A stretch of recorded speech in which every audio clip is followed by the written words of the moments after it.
கர்த்தருக்கு மகிமை உண்டாகட்டும். சங்கீதம் 115:12. சங்கீதம் 115:12 வசனத்தை நாம் யாவரும் வாசிப்போம். கர்த்தர் நம்மை நினைத்திருக்கிறார், அவர் ஆசீர்வதிப்பார். இஸ்ரவேல் குடும்பத்தாரை ஆசீர்வதிப்பார், அவர் ஆரோன் குடும்பத்தாரை ஆசீர்வதிப்பார். கர்த்தர் நம்மை நினைத்திருக்கிறாராம். அல்லேலூயா. அவர் நம்மை மறக்கவில்லை, அவர் நினைத்திருக்கார். அதனால் அவர் நம்மை ஆசீர்வதிப்பார். அவர் நம்ம என்ன செய்வார்? ஆசீர்வதிப்பார். யாரை ஆசீர்வதிப்பாராம்? இஸ்ரவேல் குடும்பத்தாரை ஆசீர்வதிப்பார். சொல்லுங்க, யாரை ஆசீர்வதிப்பார்? அடுத்து ஆரோன் குடும்பத்தாரை ஆசீர்வதிப்பார். நாம் ஆராதிக்கிற தேவன் குடும்பங்களை ஆசீர்வதிக்கிற தேவன். அவர் தான் நம்மை குடும்பமாக ஏற்படுத்தி இருக்கிறார். இந்த உலகத்தில் நாம் குடும்பமாக இருப்பதற்கு காரணம் தேவன். அவர் தான் குடும்பத்தை ஏற்படுத்தி இருக்கிறார். அதோடு அவர் குடும்பங்களை ஆசீர்வதிக்கிற ஒரு தேவனாக இருக்கிறார். ஆதாமை ஏவாளையும் படைத்ததும் அவங்க முழங்கால் படிட்டு, ஆண்டவரே எங்களை ஆசீர்வதிங்க, நீர் என்னை ஆசீர்வதித்தால் வழி அம்மை போக விடேன் அப்படின்லாம் என்ன செய்யலை, கெஞ்சலை. நீர் ஆசீர்வதிப்பேன்னு இப்படி வாக்கு தத்தெல்லாம் பண்ணியிருக்கிறீரே என்று வாக்கு தத்தங்களெல்லாம் சொல்லி அவங்க கதறி அழுது கண்ணீரோடு ஜெபிக்கலை. படைத்த கடவுள் அவராகவே ஆசீர்வதித்தார் என்று ஆதியாகமம் 1-28 வசனங்களில் நம்ம வாசிக்கிறோம். அவர் படைத்ததும் மனிதனை அவராகவே ஆசீர்வதித்தார். ஆணும் பெண்ணுமாக படைத்தார். அவங்க 2 பேரையுமே ஆண்டவர் ஆசீர்வதித்தார்.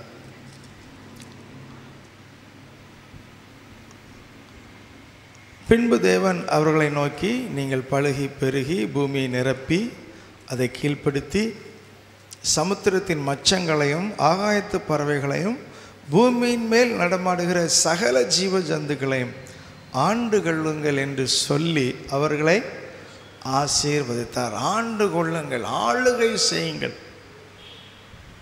கணவனும் மனைவியும் சேர்ந்து இந்த முழு பூமியையும் இதில் வாழ்கிற எல்லா மிருக ஜீவன்களையும் ஆளுகை செய்ய வேண்டும் என்று சொல்லி ஆண்டவர் ஆசீர்வதித்தார். அவங்க ஒன்றும் கேட்கல, எங்களுக்கு ஆளுகையை தாங்க ஆண்டவரே, எங்களுக்கு ஆசீர்வாதத்தை தாங்க ஆண்டவர். கர்த்தராகவே ஆசீர்வதிக்கிறவர்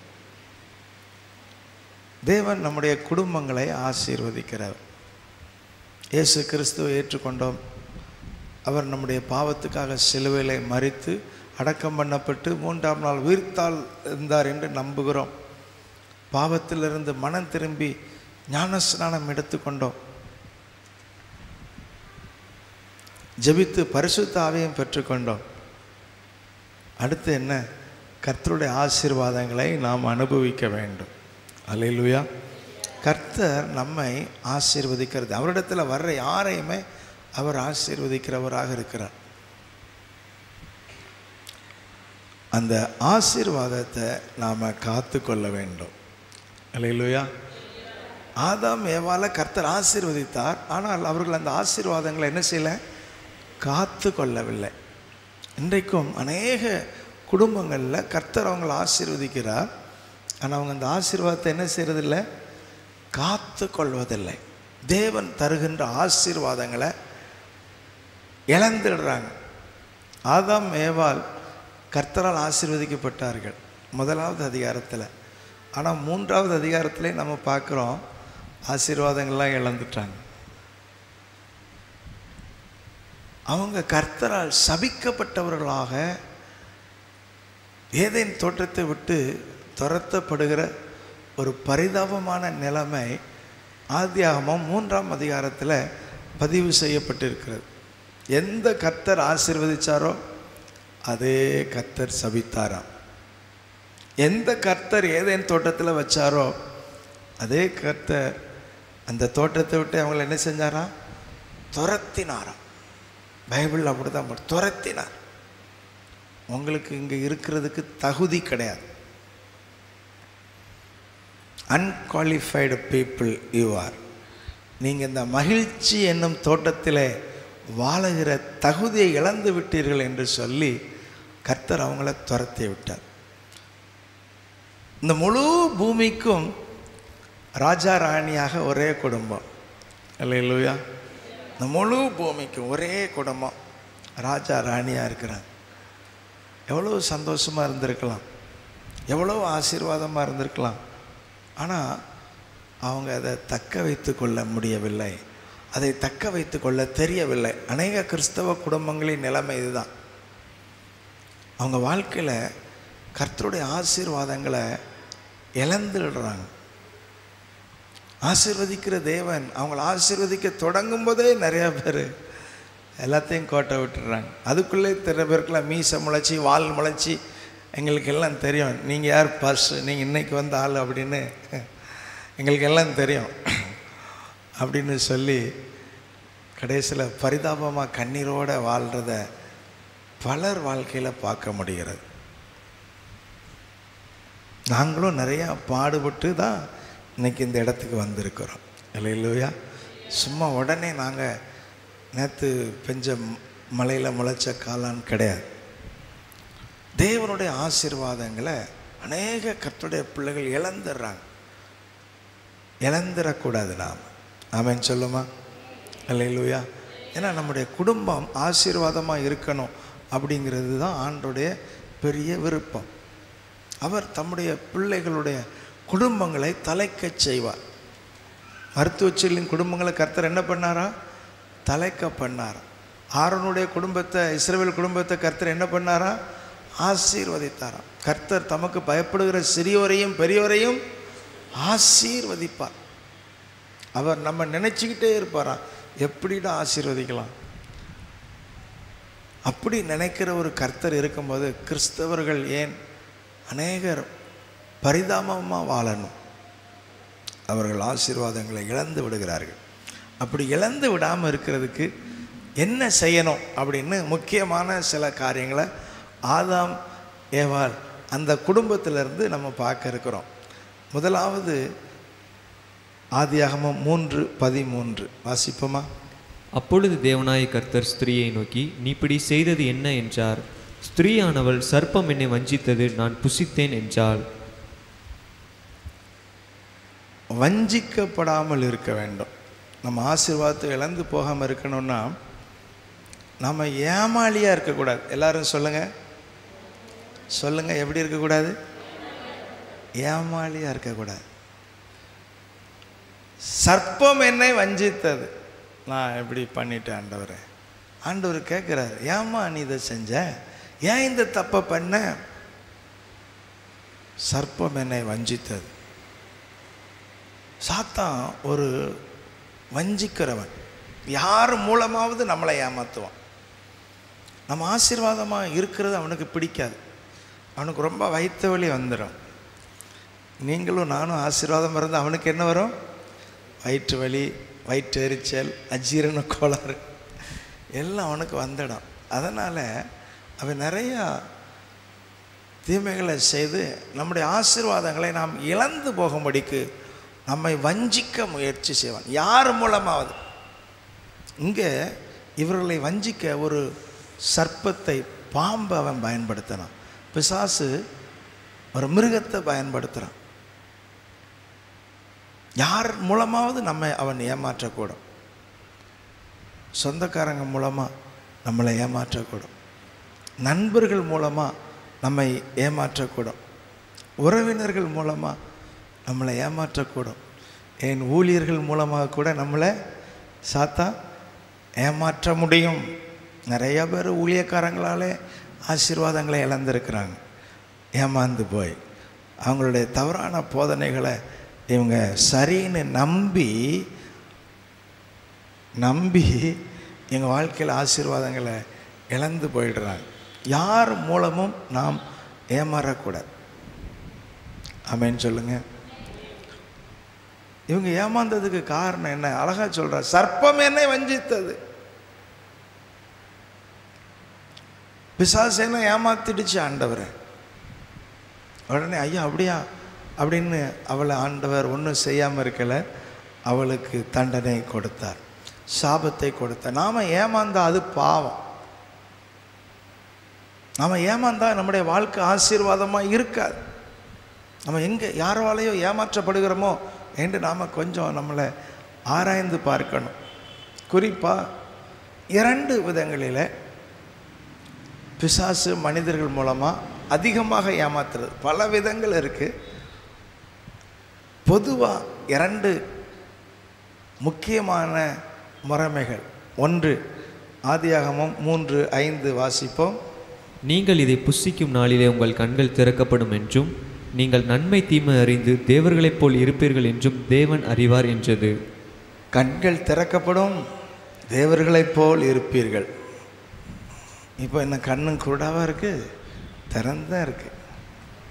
இப்போ அவங்க தேவ சாயலில் இல்லாமலாம் இருக்காங்க, அப்படி தான் இருக்கிறாங்க. ஆனால் பாருங்கள், ஒரு ஆசையை காட்டி மோசம் போக்குறது. எப்படி பிசாசானவன் நம்மை ஏமாற்றுகிறான்? ஆசை காட்டுறது. அப்படி தான் அவன் ஏமாத்துறான். இன்றைக்கி நிறையா பேர் வெளிநாட்டுக்கு வேலை, முதல்ல நீங்கள் இவ்வளோ கெட்டினா போதும், நம்மால் கட்டிடுவான். அரசாங்கத்தில் வேலை, நான் எடுத்துறேன், எம்எல்ஏ எங்கள் பக்கத்து வீட்டில் தான் இருக்கிறார், என்ன நம்மால் உடனே கையில் கொடுத்துருவாங்க. என்ன வேலை வாங்கி தரேன்னு சொல்லி லட்சமாக ஏமாத்துறவங்களும் உண்டு. 200 கொடுங்கன்னு சொல்லி ஏமாத்துறவங்களும் உண்டு. எதற்கெடுத்தாலும் நம்மை ஏமாற்றுகிற மனிதர்கள். இப்போல்லாம் டிவிலெலாம் நிறைய அட்வர்டைஸ்மெண்ட் வருது. இதை சாப்பிட்டீங்கன்னா நீங்கள் இப்படி ஒல்லி ஆகிடுவீங்க, முருங்கைக்காய் மாதிரி ஆகிடுவீங்க. ஒன்று இந்த லேகியத்தை சாப்பிடுங்கம்மா, அல்லது இந்த பேஸ்ட்டை வயிற்றில் தடவுங்க, உங்கள் தொப்பை மறைந்து விட 30 நாட்களில். உடனே நம்ம ஆட்கள் அது வயிறு அதை விட பெருசாக தான் ஆகுது. என்ன ஏமாத்துகிற ஒரு உலகம். நம்ம ஏமாந்து கர்த்தருடைய ஆசீர்வாதங்களை இழந்து விடக்கூடாது. ஊழியர்கள் இப்படி ஏமாற்றுவாங்க. நீங்கள் 1000 ரூபா கொடுத்தீங்கன்னா 70 லட்சம் ரூபா கடனை கர்த்தர் உங்களுக்கு அடைப்பார். உடனே அதில் ஒரு சாட்சியை போடுவாங்க. 1000 ரூபா கொடுத்ததுனால எனக்கு 70 லட்சத்தில் வீடு கிடச்சிது, 80 லட்சத்தில் கார் கிடச்சிது. என்ன இப்படி சொல்லி மக்களை ஏமாற்றி சத்துரு தேவ ஜனங்களுடைய ஆசீர்வாதங்களை திருடி கொள்ளுகிறார். அநேக கர்த்தருடைய பிள்ளைகள் தங்களுடைய ஆசீர்வாதங்கள் பிசாசால் திருடப்படுகிறது. அவங்க போடுற காணிக்கைகள் பொத்தலான பையில் போடப்படுகிறது என்பதை அறியாமல் ஏமாந்துடுறாங்க. ஆசை காட்டி ஏமாத்துறது முதலாவது, தேவர்களைப் போல் இருப்பீர்கள். ரெண்டாவது என்ன தெரியுமா? அழுது ஏமாத்துறது. எப்படி ஏமாத்துறது சொல்லுங்கள்? ஆமாம், யோசுவா 9வது அதிகாரம் 3 முதல் 6 வரை வாசிக்கும்போது கிபியோனியர் யோசுவாட்டத்தில் வராங்க. எப்படி வந்தாங்களாம்? வாசிக்கலாம். எரிகோவுக்கும் ஆயிக்கும் யோசுவா செய்ததை கிபியோனின் குடிகள் கேள்விப்பட்ட போது ஒரு தந்திரமான யோசனை பண்ணி தங்களை ஸ்தானாதிபதிகள் போல் காண்பித்து பழைய இரட்டு பைகளையும் பீரலும் பொத்தலுமான பழைய திராட்சரச துருத்திகளையும் தங்கள் கழுதைகள் மேல் வைத்து பழுது பார்க்கப்பட்ட பழைய பாதரட்சைகளை தங்கள் கால்களில் போட்டு பழைய வஸ்திரங்களை உடுத்தி கொண்டார்கள். வள்ளிக்கு அவர்கள் கொண்டு போன அப்பமெல்லாம் உலர்ந்ததும் பூசணம் பூத்ததுமாய் இருந்தது. அவர்கள் கில்காலில் இருக்கிற பாளையத்துக்கு யோசுவாவின் இடத்தில் போய் அவனையும் இஸ்ரவேல் மனுஷரையும் நோக்கி, நாங்கள் தூர தேசத்திலிருந்து வந்தவர்கள், எங்களோட உடன்படிக்கை பண்ணுங்கள் என்றார்கள். போதும், கிழிஞ்ச செருப்பு அதை தச்சு, பழைய ட்ரெஸ்ஸு, பூசணம் பூத்த ரொட்டி, இதெல்லாம் கொண்டுட்டு பரிதாபமாக யோசுவாகிட்ட வந்து நிற்கிறாங்க. நாங்கள் ரொம்ப தூரத்துலேருந்து வந்தோம், கிளம்பும்போது போட்ட செருப்பு எல்லாம் கிழிஞ்சு இப்படி நார் ஆகிடுச்சு, அப்போ போட்ட ட்ரெஸ் இப்படி பாருங்கள் பரிதாபமாயிட்டு. பரிதாப உணர்ச்சியை தூண்டும் விதமாக சாப்பிடக்கூட ஒன்றும் இல்லை, எல்லாம் பூசணம் பொத்து போயிடுச்சு. ரொம்ப ஏழைகளை போல, வறியவர்களை போல, ஒன்றும் இல்லாதவங்களை போல பரிதாப உணர்ச்சியை தூண்டும் விதமாக மக்கள் நம்மிடத்தில் வரலாம். நாமளும் இறக்கப்பட்டவர்கள் அல்லவா? கர்த்தர் சொல்ல, இறக்கமுள்ளவர்கள் பாக்கியவான்கள் அவர்கள். ஆமாம், நம்ம உடனே நம்ம மனசு உருகிறோம். யாராவது இப்படி வந்து நம்மகிட்ட கேட்டால் உடனே எதெல்லாம் எடுத்து கொடுக்க முடியுமோ அள்ளி என்ன செஞ்சிடும், கொடுத்துரும். ஆனால் பாருங்கள், அப்படி நிறையா தடவை நீங்களும் நானும் ஏமாந்துருப்போம். ஜனங்களும் இப்படி ஏமாற்றுவாங்க, ஊழியர்களும் இப்படி ஏமாற்றுவாங்க, யாருமே ஏமாற்றுவாங்க. இந்த பஞ்ச பாட்டு பாடுற ஆட்கள்கிட்ட ரொம்ப கவனமாக இருக்கணும், இல்லையா? சிலர் பஞ்ச பாட்டு பாடுவாங்க, ஒன்றும் இல்லை ஒன்றும் இல்லை, கையில் காசே இல்லை, பேங்கில் எவ்வளோ இருக்குது, பேங்கில் கூட இல்லை, சொத்து எங்கெல்லாம் நீ வாங்கி போட்டிருக்க, எவ்வளோ நகையை நீ பீரோவில் வச்சுருக்கிற, அதெல்லாம் சொல்ல மாட்டாங்க. ஏன்னா நாம் ஏமாறுவோம். பாருங்கள், இதில் நிறைய அனுபவம் எனக்கு இருக்கிறதுனால சொல்கிறேன். நான் நிறைய ஏமாந்துருக்கேன். நம்ம உடனே இறக்கப்படுவோம்ல, ஏமாந்துருக்கிறேன். உங்களில் ஏமாறாதவங்க யாராவது இருக்கீங்களா அப்படி? இல்லையா? நீங்களாம் ரொம்ப விவரமான ஆட்கள் இல்லை? எல்லோரும் ஏமாந்துருப்போம். இறக்கம் உள்ளவங்களை ஈஸியாக ஏமாத்துகிற ஒரு உலகம். இப்படி ஒன்று ஆசை காட்டி ஏமாற்றுவான் பிசாசு, அல்லது இறக்க சிந்தனையை பயன்படுத்தி நம்மிடத்தில் ஏமாற்றுவான். நான் ரொம்ப ஏமாந்துருக்கேன். என்னை விட என் மனைவி சூப்பர் சீனியர், எக்கச்சக்கமாக ஏமாந்துருக்காங்க. இல்லையா? ஆமாம், அப்படி ஏமாந்து போகிறதில் வரம் பெற்றவர்கள் அவர்கள். வேணா நீங்கள் ஏதாவது லேசாக சொல்லி கொஞ்சம் கண்ணை கசக்கிட்டீங்கன்னா கம்மல் உங்கள் கையில் வந்துடும். இல்லையா? அப்படி அவங்க அம்மா அதை விட குடும்பமே ஏமாளி குடும்பம். அதனால் 2 பேரும் வேலை பார்த்தாலும் 10 பைசா வீட்டில் இருக்காது, சம்பளத்துக்கு மேலே வட்டி கட்டிகிட்டு இருப்பாங்க. இன்னும் ஏன் சொந்தக்காரங்க அப்படி பரிதாபமாக வந்த உடனே அப்படியே உருகிரும். உடனே பிசாசு எனக்கு தெரிஞ்ச அவங்களுடைய ஆசீர்வாதங்கள் எல்லாம் திருடி விட்டான். ஏன்ட்டேன்னா எத்தனை பேருக்கு நம்ம இறக்கப்பட்டு கொடுத்துருக்குறோன்னு நினைக்கிறீங்க? நம்ம ஏமாந்து தேவன் தந்த ஆசீர்வாதங்களை இழந்து விடக்கூடாது. ஒரு சகோதரிகிட்ட இப்படி கண்ணை கசக்கி அவங்க சொந்தக்காரங்க ஒவ்வொரு செயினாக வாங்கியிருக்கிறாங்க. ஒரு நாள் மோதிரம், ஒரு நாள் செயின், கடைசியில் பார்த்தா 40 பவுனுக்கு மேலே காலி, கணவனுக்கு தெரியாமலே. இதில் குறிப்பாக பெண்கள் ஏமாந்து போகிறதுல மாஹீர் அப்படின்னு சொல்லுவாங்க ஹிந்தியில். சுலபமாக ஏமாந்துடலாம். நாம் ஏமாந்து தேவனுடைய ஆசீர்வாதங்களை அனுபவியாமல் போய்விடக்கூடாது. பிசாசு ஆசை காட்டி மோசம் போக்குவான், அழுதும் மோசம் போக்குவான். நாம் கவனமாக இல்லை அப்படின்னா, எச்சரிக்கையாக இல்லைன்னா ஆசீர்வாதங்களை இழந்து விடுவோம். நான் பார்க்குறேன், அநேக கர்த்தருடைய பிள்ளைகள் கடனாளியாக இருக்கிறதுக்கு காரணம் எங்கேயோ கொடுத்துருப்பாங்க, கடன் வாங்கி கடன் கொடுத்துருப்பாங்க, வட்டிக்கு வாங்கி கடன் கொடுத்துருப்பாங்க. நம்ம அம்மா ஒரு அம்மா 4500 கடன் வாங்கிட்டு 1 லட்சத்துக்கு மேலே கட்டிகிட்டு இருக்காங்கல்ல, இன்னும் கட்டுவார்கள். என்ன ஏமாத்துகிற உலகம் பிசாசு, உலகம் அனைத்தையும் மோசம் போக்குகிற பிசாசு. அவன் எப்படினாலும் நம்மளை ஏமாற்றி நாம் தேவனுடைய ஆசீர்வாதங்களை இழந்து போய்விட வேண்டும் என்று கங்கணம் கட்டி கொண்டு திரிகிறவன். நாம் விழிப்பாக இருக்கணும். ஆமென் சொல்லுங்கள். அல்லேலூயா, அல்லேலூயா. எனக்கு இன்னும் ஞாபகம் இருக்குது, களக்காடில் அந்த வயசான ஒரு பாட்டியும் தாத்தாவும் நம்முடைய கேம்புக்கு வந்திருந்தவங்க டீச்சர். அவங்களுக்கு ரொம்ப தரித்திரம். பேங்கில் மும்பையில் அவங்க வேலைக்கு தேடி போயிருக்கிறாங்க, வேலை கிடைக்கல, ரொம்ப கஷ்டம், தரித்திரம். அப்போ தேவன் ஒரு தரிசனத்தை காண்பிக்கிறார். 2 உணவு பொட்டலங்கள், 2 நீ எடுத்துக்கோ. அப்போது அந்த சகோதரி சொன்னாங்களா, 1 நான் வச்சுக்கிறேன், இன்னும் நீ என் தங்கச்சிக்கு கொடுத்துட்றேன். கர்த்தர் கடிந்து கொண்டாராம், உன் தங்கச்சிக்கு நான் கொடுக்கலை, நான் உனக்கு கொடுக்குறேன்,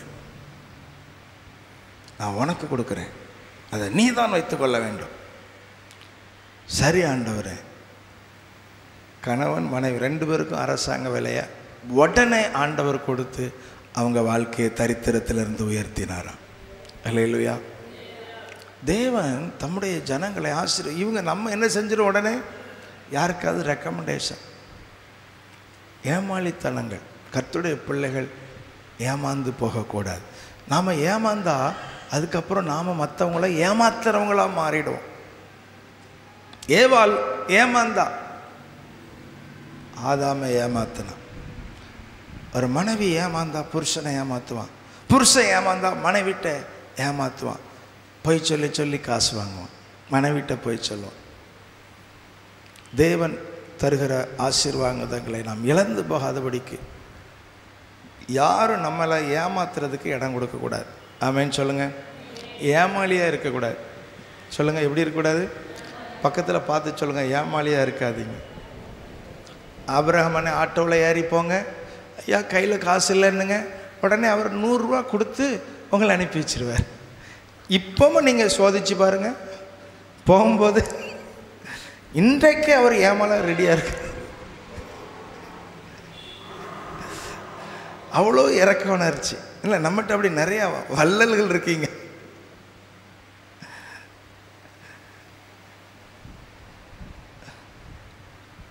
இறக்கம் அவசியங்க. யாருக்கு இறக்கம் செய்யணும், எப்படிப்பட்டவர்களுக்கு இறக்கம் செய்யணும். கடந்த வாரம் நான் மனைவிலாம் சென்னையில் பஸ் ஸ்டாண்டில் நிற்கும்போது, ஐயா பஸ்ஸை விட்டேன், காசை விட்டேன், எனக்கு பஸ்ஸில் போகிறதுக்கு 140 ரூபா வேணும் அப்படின்னார். எந்த ஊருக்கு? சேலத்துக்கு. 140 ரூபா டிக்கெட். அப்படியா?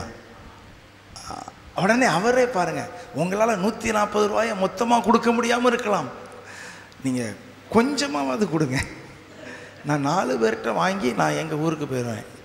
என்னப்பா இது நூதனமான திருடனாக இருக்கானே இவன் என்ன? நான் சொன்னேன், போலீஸ் எதுக்கு இருக்குன்னா உங்களை மாதிரி காசு தொலைச்சவங்களுக்கு உதவி செய்கிறதுக்கு தான் இருக்குது. இதோ இந்த இடத்துல தான் போலீஸ் நிற்கிறாங்க, நீங்கள் சொன்னீங்கன்னா அவங்களே பஸ்ஸை ஏற்றி விட்ருவாங்க. நான் வாரேன், நான் போலீஸை பார்க்குறேன், வரட்டா அப்படின்ட்டான். ஏன்னா ஒரு காலத்தில் நாங்கள் இப்படிலாம் கொடுத்து கொடுத்து ஏமாந்தது கொஞ்சம் கிடையாது. அது நம்ம முகத்தில் எழுதி ஒட்டி வச்சுருக்கும் போல இருக்கு. அவன் உடனே கண்டுபிடிச்சிடுறான், ஏய் இவன் தான்டா நான் தேடிய நபர் நீனே அப்படின்ட்டு. அங்கே 1000 பேர் இருந்தாலும் கரெக்டாக நம்மகிட்ட வந்து அவன் பிரச்சனையை சொல்லி நம்மகிட்ட இருந்து கறந்துட்டு போயிடும். அப்படி தான் கொஞ்சம் இப்போ புத்தி தெளிஞ்சிருக்கு எங்களுக்கு. அல்லேலூயா.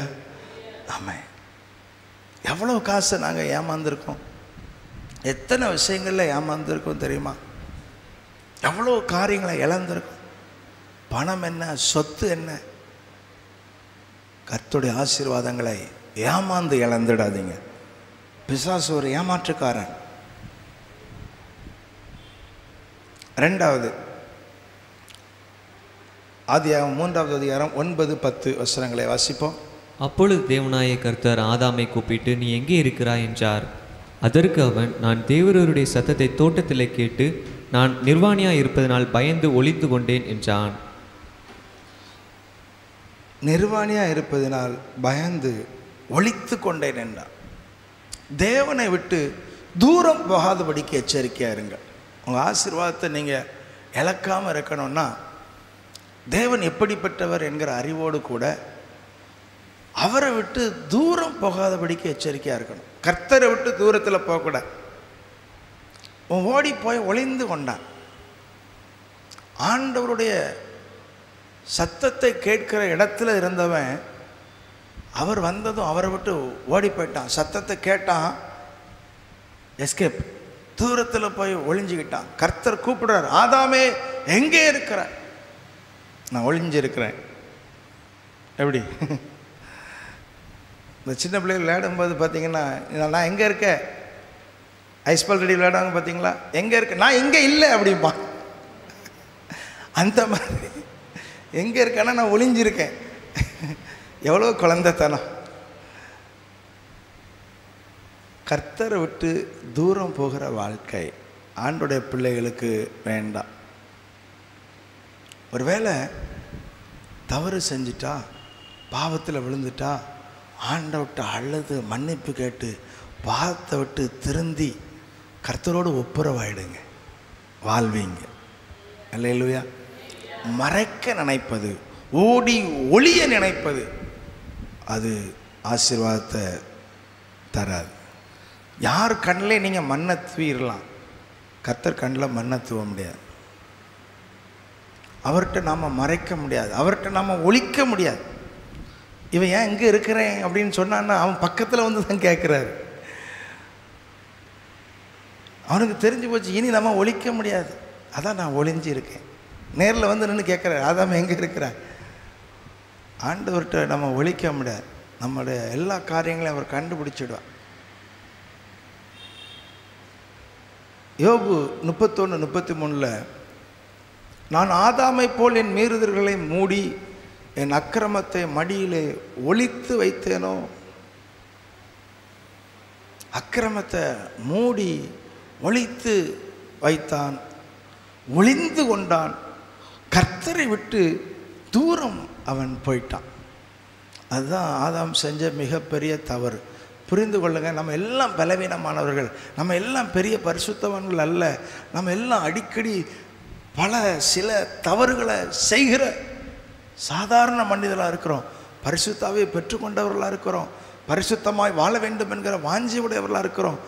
ஆனாலும் நாம் அநேக சமயங்களில் தவறுகிறோம்.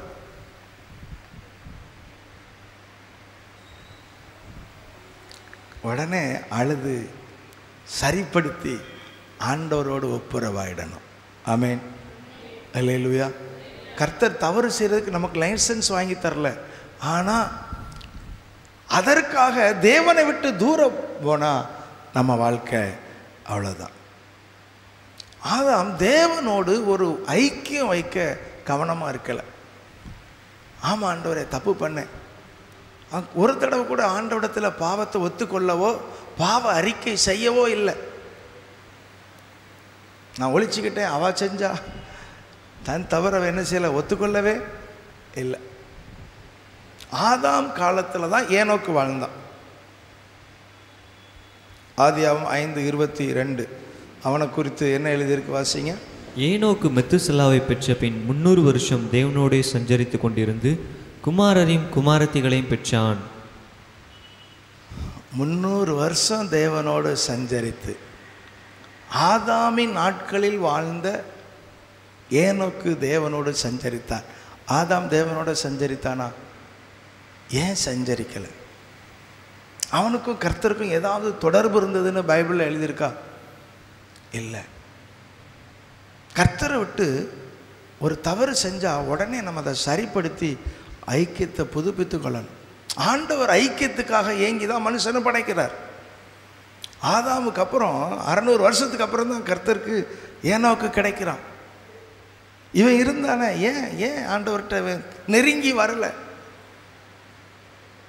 இவன் கர்த்தருக்கு பலிபீடம் கட்டினான் என்றோ, கர்த்தருக்கு இவன் காணிக்கை கொடுத்தான் என்றோ, இவன் கர்த்தரோடு சஞ்சரித்தான் என்றோ எந்த குறிப்பையும் நம்ம வேதத்தில் பார்க்க முடியாது, எந்த புத்தகத்திலையும் பார்க்க முடியாது. ஆனால் ஏனோக்கு குறித்து யூதா எழுதி வச்சிருக்கிறாரு, 1000 பரிசுத்தவான்களோடு கர்த்தர் வருவார் என்று அவன் முன்னறிவித்தான் என்று. ஏனோக்கு ஆண்டவருடைய வருகை முன்னறிக்கிறான், ஆண்டவரோடு நடக்கிறான்.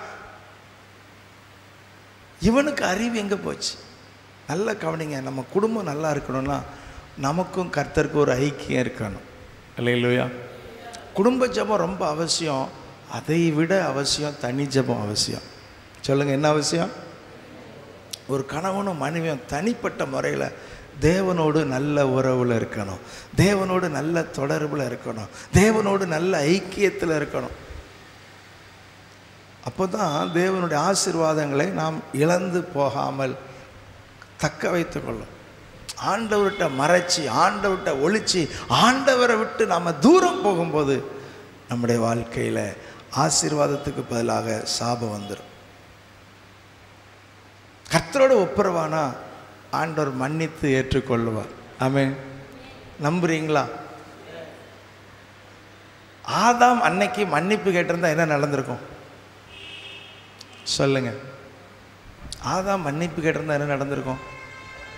கர்த்தர் மன்னித்து இருப்பார், மனம் இறங்கி இருப்பார், அவனுக்கு வேற ஏதாவது ஒரு வழியை சொல்லி இருப்பார். நம்ம வாழ்க்கையில் தவறு செஞ்சதுக்கு அப்புறம் அடுத்தடுத்து தவறு செய்கிறதுக்கு நாம் திட்டமிடக்கூடாது. தாவீது போல, தாவீது ஒரு பாவம் பண்ண அடுத்த அதை மறைக்கிறதுக்கு அடுத்த பாவம், அடுத்த பாவம், கடைசியில் அடி. இதுதான் அநேக கர்த்தருடைய பிள்ளைகள் வாழ்க்கையில் நடக்குது. தவறு செய்கிறாங்க, ஒளிச்சு செய்கிறாங்க, மறைச்சு செய்கிறாங்க, யாருக்கும் தெரியாதுன்னு நினைக்கிறாங்க. அடி மேலே அடி.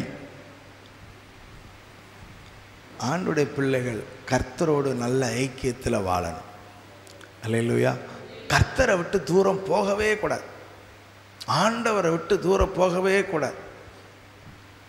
அது நம்முடைய வாழ்க்கையில் எல்லா ஆசீர்வாதங்களையும் நம்ம இழந்து விடுவதற்கு வழிவகுக்கும். இவன் ஒழித்து கொண்டதுனால தான் கடைசியில் தோட்டத்தை விட்டு ஓடி போக வேண்டியதாயிற்று. ஆண்டவர் வந்த உடனே காலில் விழுந்திருந்தா.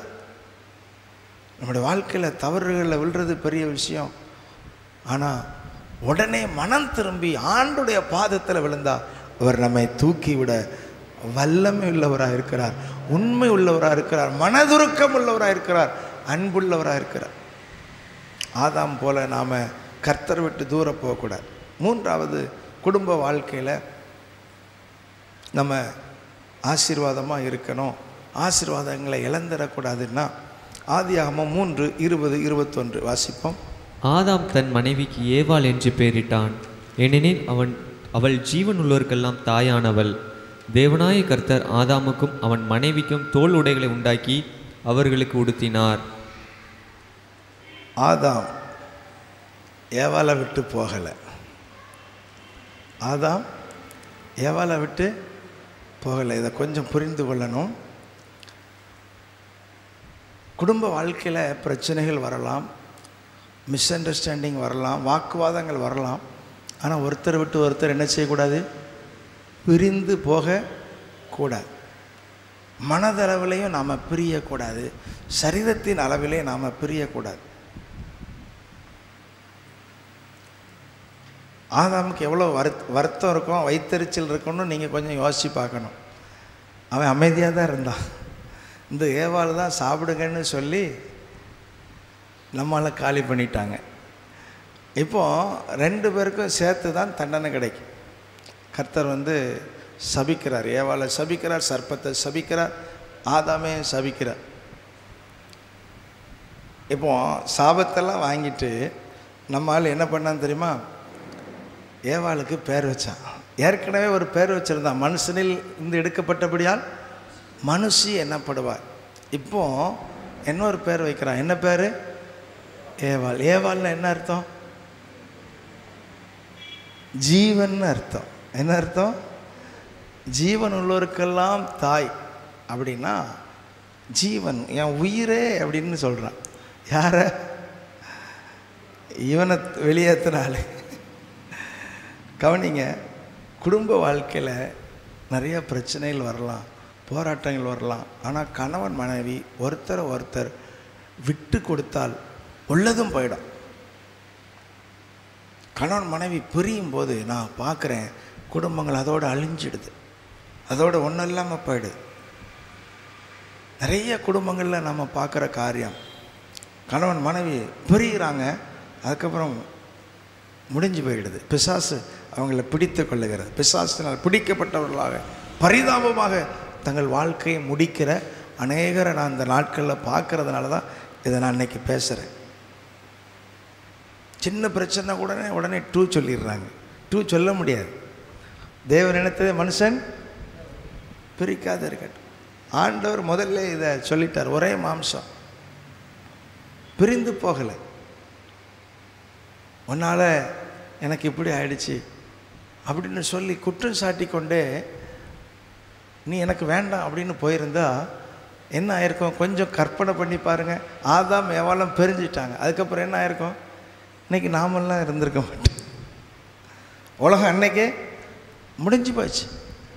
ஆனால் அவங்க பிரியாததுனால தான் 4வது அதிகாரம் 1வது வசனத்தில் ஏவாள் சொல்கிறாங்க, கர்த்தரால் ஒரு மனுஷனை பெற்றேன்.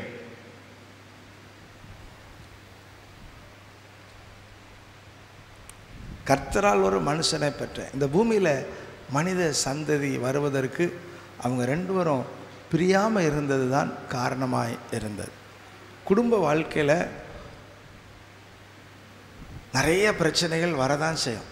அதனால தான் கல்யாணம் பண்ணவங்க சில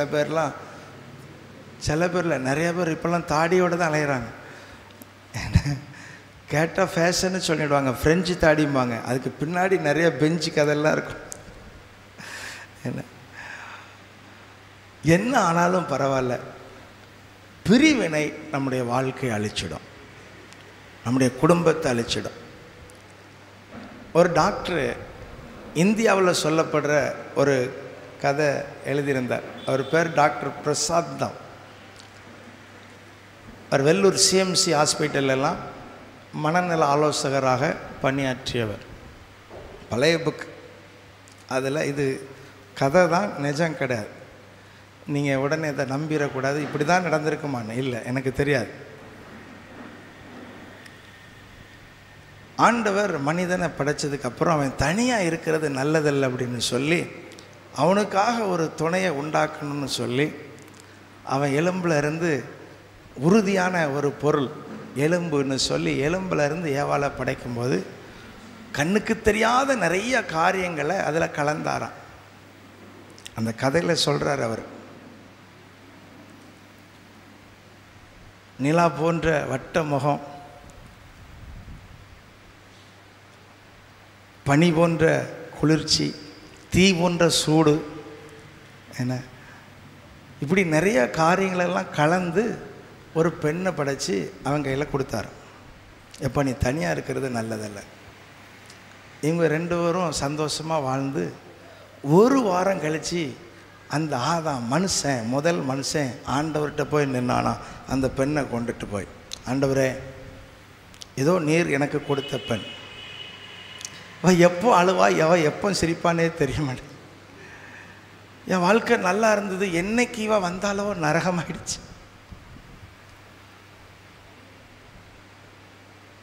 எப்போ பார்த்தாலும் பேசிக்கிட்டே இருக்கா, நான் ஸ்டாப்பாக இருக்கா. எப்போது நான் அவளையே பார்க்கணும்னு நினைக்க, நிறுத்த மாட்டேங்கிறான். தாங்க முடியாது ஆண்டவரே, என்னால் இவளோட வாழ முடியல, ரொம்ப படுத்துகிற ஆண்டவரே, என்னால் வாழவே முடியல, தயவு செய்து இவளை நீரே வச்சுக்கிடும் அப்படின்ட்டானா 1 வாரத்தில். அப்படியா, சரி அப்படின்ட்டு ஆண்டவர் வாங்கி வச்சுக்கிட்டாரான். 1 வாரம் ஆதாம் தனியாக காட்டுக்குள்ளே ஆடு மாடு புல்லுகளோட விளையாடிக்கிட்டு இருக்கிறார். 1 வாரம் கழித்து ரொம்ப சோர்ந்து போய் மறுபடியும் ஆண்டவர்கிட்ட போனான். ஆண்டவரே, நீ ரொம்ப நல்லவர், எனக்கு ஒரு பொண்ணை கொடுத்தீங்கல்ல, அவள் ரொம்ப அழகு, ஸோ சாஃப்ட், ஸோ ஸ்வீட். அவள் திடீர்னு அப்படி கண்ணை சிமிட்டுவா பாருங்க, பார்த்துட்டே இருக்கலாம் போல இருக்கும். அழகா பாடுவா, அழகா டான்ஸ் எல்லாம் ஆடுவா. அது இந்த 1 வாரம் அவளோட இருந்துட்டேன்ல, இப்போ அவள் கூட இல்லாமல் எனக்கு கொஞ்சம் கஷ்டமாக தான் இருக்குது அப்படின்னு அசடு வளைஞ்சிட்டு போய் நின்னானா. சரி, இப்போ என்ன செய்யணும் சொல்லு, அதனால் என்கிட்ட தந்துருங்க ஆண்டவரே, நான் பார்த்துக்கிறேன், நான் சமாளிச்சுக்குவேன். அப்படியா, சரின்னு கொடுத்துட்டாரான். மறுபடியும் கூப்பிட்டு வந்தானோ. 3 நாள் தாண்டலை, மறுபடியும் ஆண்டவர்கிட்ட போனான். எப்படி சொல்லனே தெரில ஆண்டவரே, தெரியாமல் கேட்டு முடியல ஆண்டவரே, என்னெல்லாமோ பண்ணுற, என்னால் முடியல, தாங்க முடியல, தூங்க முடியல, வாழ முடியல, என் வாழ்க்கையே வெறுப்பாயிடுச்சு. நல்லா இருப்பீங்க, இவளை நீங்களே வச்சுடுங்க அப்படின்ட்டானா. அப்போ ஆண்டவர் சொன்னாரா, மகனே, இவ இல்லாமல் உன்னால் வாழ முடியாது தானே. ஆமாம் ஆண்டவர், அப்படியே போயிடு. கொடுத்து அனுப்பிட்டாராம். அந்த டாக்டர் அப்படி எழுதியிருக்கிறார். இது இந்தியாவில் சொல்லப்படுற ஒரு கதைன்னு சொல்லி. அன்னையிலேருந்து இன்ன வரைக்கும் அவன் புலம்பிட்டே வந்தானா, இவ கூடவும் வாழ முடியலை, இவ இல்லாமலும் வாழ முடியலை. நிறைய பேர் கதை இது. இவ கூடயும் வாழ முடியலை, இவ இல்லாமலும் வாழ முடியல. இதுதான் நிறையா குடும்பம் இப்படி தான் இருக்கும். என்ன, சேர்ந்து வாழ்ந்தாலும் இடிக்கும், தனியாக போனாலும் இடிக்கும். என்ன செய்ய முடியும்?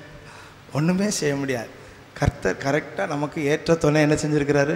கொடுத்துருக்கிறார். குடும்பங்களில் கண்டிப்பாக உரசல் எல்லாம் வரதான் செய்யும். அதற்கு தீர்வு பிரிவினை அல்ல, பேசாமல் இருப்பது அல்ல, ஒருத்தரை ஒருத்தர் பகைப்பது அல்ல, ஒருத்தருக்கு ஒருத்தர் விரோதமாக செயல்படுவது அல்ல. அப்படின்னா ஆண்டவர் அவங்களுக்கு தோல் உடைகளை உண்டாக்கி உடுத்தி இருக்க முடியாது. அவர்களுக்கு ஒரு குழந்தையை கொடுத்து அவர்களை பெருக செய்திருக்க முடியாது. குடும்பத்தில் கணவன் மனைவிக்குள்ள நிறைய கருத்து வேறுபாடு இருக்கும். ரெண்டு பேரும் ஒரே மாதிரி இருக்கவே மாட்டாங்க, இருக்கவே மாட்டீங்க. நீங்களும் இருக்க மாட்டீங்க, நானும் இருக்க மாட்டேன். எல்லாமே வித்தியாசமாக தான் இருக்கும். எவ்வளவுதான் படித்தாலும், எவ்வளோ சைக்காலஜி படிச்சிருப்பாங்க, தான் மனைவியை பற்றி படிச்சிருக்க முடியாது. அவங்க சொல்லுவாங்க, என் மனைவி இதில் எதுலேயுமே வரமாட்டாவா, வேற ரகம் அப்படிம்பாங்க. அப்படி தான் எல்லா குடும்பங்கள்லையும் இருக்கும். வித்தியாசங்கள் இருக்கும், முரண்பாடுகள் இருக்கும். அவைகளோடு சேர்ந்து வாழ நாம் கற்றுக்கொள்ளாவிட்டால், தேவனோடு ஒத்துழைக்காவிட்டால் நம்ம குடும்பத்தில் ஆசீர்வாதம் இருக்காது. எவ்வளவு குடும்பத்தில் ஒற்றுமையாக இருக்குமோ அவ்வளவு நம்ம ஆசீர்வாதமாக இருப்போங்க. எத்தனை பேருக்கு தெரியும் இது? எங்கே ஒற்றுமை இருக்கோ, ஐக்கியம் இருக்கோ, அங்கே தான் கர்த்தர் ஆசீர்வாதத்தை கொடுக்கிறார், அங்கே தான் கர்த்தர் ஜீவனை கொடுக்கிறார். கணவன் மனைவிக்குள்ள கருத்து வேறுபாடுகள் நிறைய இருக்கலாம், ஆனால் அது மன வேறுபாடாய் மாறிடக்கூடாது, சரீர வேறுபாடாய் மாறிடக்கூடாது, நமக்குள்ள பிரிவினை வரக்கூடாது. பிரிவினை வரும்போது கர்த்தருடைய ஆசீர்வாதங்கள் நம்மளை விட்டு போயிடும். நிறைய குடும்பங்கள் பிரிஞ்சு போய் வீணாக போயிடுறாங்க. குடும்பத்தில் பிரிவினைக்கு இடம் கொடுக்கக்கூடாது. அல்லேலூயா, அல்லேலூயா.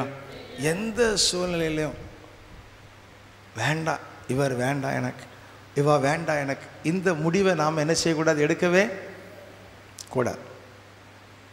எடுத்தால் நம்ம இருக்கிற கொஞ்ச நஞ்ச ஆசீர்வாதங்களையும் இழந்து விடக்கூடும்.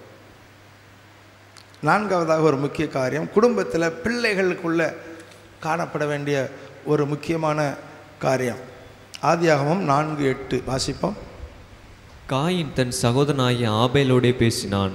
அவர்கள் வயல்வெளியில் இருக்கும் சமயத்தில் காயின் தன் சகோதரனாகிய ஆபேலுக்கு விரோதமாய் எழும்பி அவனை கொலை செய்தான். காயின் தன் சகோதரனாகிய ஆபேலுக்கு விரோதமாக எழும்பி அவனை கொலை செய்தான். குடும்பத்தில் கணவன் மனைவி மாத்திரம் இல்லை, பிள்ளைகள் இருக்கிறோம்.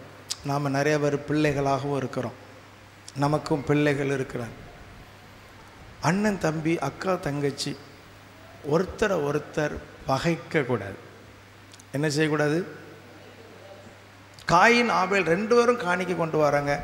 கர்த்தர் ஆபேல் அவன் காணிக்கை அங்கீகரித்தார், காயினை அவன் காணிக்கையும் அங்கீகரிக்கலை. இவனுக்கு யார் மேலே கோபம் வரணும்னு சொல்லுங்கள். அப்படி கோபம் வந்தால் யார் மேலே வரணும்? கர்த்தர் மேலே வரணும். ஏன் அங்கே காட்ட முடியாது, அங்கே கோபப்பட முடியாதுன்னு இவனுக்கு தெரியும். அதனால் தேவையில்லாமல் யார்கிட்ட கோபப்படுறான்? சகோதரனிடத்தில். இருதயங்களை அறிந்தவர் கர்த்தர், அவர் அங்கீகரிக்கலை. ஆண்டவரே ஏன்ப்பா நான் என்ன செய்யணும் ஆண்டவரிடத்தில் வராமல் சகோதரனிடத்தில் பாயிறான். கவனிங்க, குடும்பத்தில் அண்ணன் தம்பி அக்கா தங்கச்சியாக இருக்கும்போது சிலர் ஆசீர்வாதமாக இருப்பாங்க, பொருளாதாரத்தில் செழிப்பாக இருப்பாங்க, சிலர் நல்லா படிப்பாங்க, சிலர் நல்ல கலராக இருப்பாங்க. எப்படியோ இன்னொருத்தர் அவங்க மேலே பொறாமைப்படவோ அவங்கள பகைக்கவோ செய்தால் அது சாபத்தை தான் சம்பாதிக்கும். காயின் பாருங்க, வீணா மீண்டும் இவன் சாபத்தை சம்பாதித்தான். இவன் தேவனால் சபிக்கப்பட்டான். அந்த இடத்தை விட்டு இன்னும் இவன் தூரத்துக்கு ஓடி போக வேண்டிய சூழ்நிலை வந்தது. இன்றைக்கு அநேக குடும்பங்களில் அண்ணன் தம்பிக்குள்ளே பேச்சுவார்த்தை கிடையாது, அக்கா தங்கச்சிக்குள்ளே பேச்சுவார்த்தை கிடையாது. அதுவும் கல்யாணம் ஆனதுக்கப்புறம் பாருங்கள், முழு பகையாய் பகைப்பாங்க. அது ஏன்னு எனக்கு தெரில. அது வந்து வாய்க்கிற சில மனைவிமார் அப்படி வரம் பெற்றவர்களாக இருக்கலாம். இல்லை, அண்ணன் தம்பி அக்கா தங்கச்சிக்குள்ளே அந்த ஒற்றுமை இல்லைன்னா குடும்பம் ஆசீர்வதிக்கப்படாது.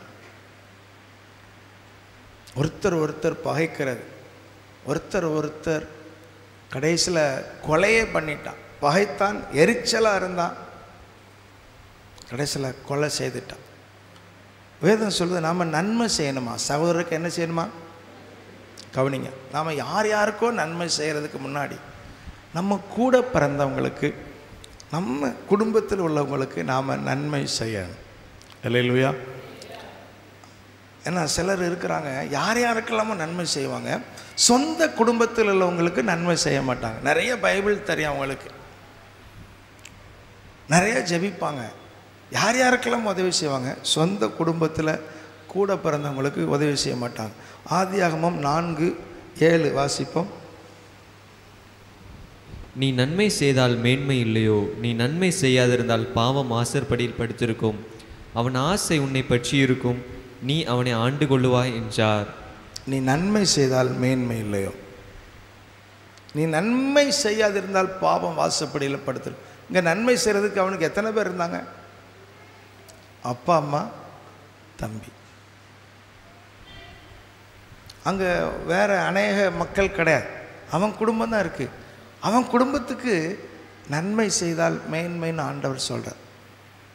நிறையா சமயங்களில் நம்ம யாருக்கெல்லாமோ, சில பேர்லாம் வழியில் கடந்தால் இவனுக்கு உதவி செய்வாங்க, கூட இருக்கிறவங்களுக்கு ஒன்றும் செய்ய மாட்டாங்க. நாம் நம்ம குடும்பத்தில் ஒருத்தருக்கு ஒருத்தர் நன்மை செய்யணும். நாங்கள் 5 பேர் பாருங்கள், சகோதர சகோதரிகள். எங்கள் வீட்டில் ஒருத்தன் எல்லாருக்கிட்டே அதிகமாக ரொம்ப காலமாக பேச மாட்டான், பேச்சுவார்த்தை கிடையாது. அப்படி தான் இருந்தது. எவ்வளவோ ஜெபம் பண்ணியிருக்கிறேன், கொஞ்சம் கிடையாது. எத்தனையோ உதவி செஞ்சுருக்கிறேன் நான். ஆனால் சமீபத்தில் கர்த்தர் அதை மாற்றினார். அல்லேலூயா, அல்லேலூயா. எத்தனை பேர் கூட பிறந்தவங்கக்கிட்ட நல்ல பேச்சுவார்த்தை கிடையாது. இங்கே இருக்கிறவங்க எல்லாரும் சொந்த பந்தங்கள்கிட்ட, கூட பிறந்தவங்கக்கிட்ட அன்பாக இருக்கீங்களா? உண்மையாக கை வைத்த முடியுமா? கூட பிறந்தவங்க தங்கச்சி, தம்பி, அண்ணன் இருக்கீங்களா?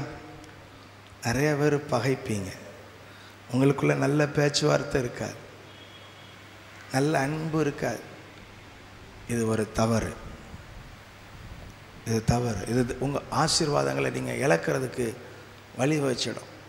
கவனிங்க, இடுக்கணில் உதவவே சகோதரன் பிறந்த. வாழ்க்கையில் உபத்திரம் பிரச்சனை வரும்போது யார் ஓடி வருவா? யார் வருவா? சகோதரன் வருவாங்க, சகோதரி வருவாங்க. அவங்க வரணும். சிம்சோன் தப்பு பண்ணி வாழ்க்கையே தொலைச்சிட்டான். கடைசியில் பெலிஸ்தரோடு கூட என் ஜீவன் மடிந்து போக கிடதுன்னு சொல்லி இறந்துட்டான். யார் வந்து அடக்கம் பண்ணதா பைபிளில் எழுதியிருக்கு? அவன் சகோதரர், தகப்பன் வீட்டார், அவங்க தான் வாராங்க. அநேக கர்த்தருடைய பிள்ளைகள் கூட பிறந்தவங்கக்கிட்ட ஒரு பாசமாக அன்பாக இருக்கிறதில்ல. இந்த நாட்களில் நான் பார்க்குறேன், அநேக கர்த்தருடைய பிள்ளைகள் அண்ணன் தம்பிக்குள்ளே பேச்சுவார்த்தை கிடையாது, அக்கா தங்கச்சிக்கிட்ட பேச்சுவார்த்தை கிடையாது. இது கிறிஸ்தவம் கிடையாது. அல்லேலூயா. தேவனுடைய ஆசீர்வாதங்களை நாம் இழந்து சபிக்கப்பட்ட வாழ்க்கைக்குள்ளே அது நம்முடைய குடும்பங்களை கொண்டு போய்டும். நம்ம பிள்ளைகளுக்கு சொல்லிக் கொடுக்கணும், சின்ன வயசுலேயே சொல்லணும், அக்கா கிட்ட சண்டை போடாத, அண்ணன்கிட்ட சண்டை போடாத, தம்பிக்கிட்ட சண்டை போடாத. ஏசா யாக்கோபு 2 பேரும் சண்டை போடுறதுக்கு காரணம் யார் சொல்லுங்க? அப்பா அம்மா. கடைசியில் என்னாச்சு? அந்த சந்ததியே பகைவராய் மாறி போனார்கள். அதன் விளைவு ஒரு இனம் அழிஞ்சே போயிடுச்சு. நாம் பிள்ளைகளை கவனமாக வளர்க்கணும். நம்ம முதல்ல முன்மாதிரியாக இருக்கணும். கூட பிறந்தவங்ககிட்ட எல்லாம் சண்டை போடுவாங்க. இங்கே வந்து ஆவியில் நிறைஞ்சு அவங்க பண்ணுற ஜெபத்தை பார்த்தா நமக்கு ரொம்ப ஆச்சரியமாக தான் இருக்கு. அப்படி அல்ல பிரியமானவர்களே. காயின் போல இருக்க வேண்டாம் என்று யோவான் எழுதுகிறார். தன் சகோதரனை பகைத்த கொலை செய்த காயினை போல இருக்க வேண்டாம் என்று யோவான் எழுதுகிறார். உங்கள் குடும்பத்தில் நன்மை செய்யுங்க, சொந்தக்காரங்களுக்கு நன்மை செய்யுங்க, உங்கள் புருஷனை அவர் குடும்பத்துக்கு நன்மை செய்ய விடுங்க. நிறையா சகோதரிகள் இருக்காங்க, புருஷனை அவங்க சகோதரிகளுக்கோ சகோதரனுக்கோ ₹1 கொடுக்க விட மாட்டாங்க, அரெஸ்ட் பண்ணி வச்சுருப்பாங்க. நீர் எப்படி கொடுக்கலாம் அப்படின்னு. அப்படி அல்ல, இது கிறிஸ்தவம் அல்ல. இது தேவனுடைய ஆசீர்வாதத்தை நாம் சுதந்திரிப்பதற்கு வாசலை திறக்க. அன்பாக இருந்தால் ஆசீர்வாதமாக இருப்போம். அல்லேலூயா. குடும்பத்தில் ஒற்றுமையாக, கணவன் மனைவி ஒற்றுமையாக இருப்போம், பிள்ளைகள் ஒற்றுமையாக இருப்போம். நம்முடைய குடும்பத்தில் நாம்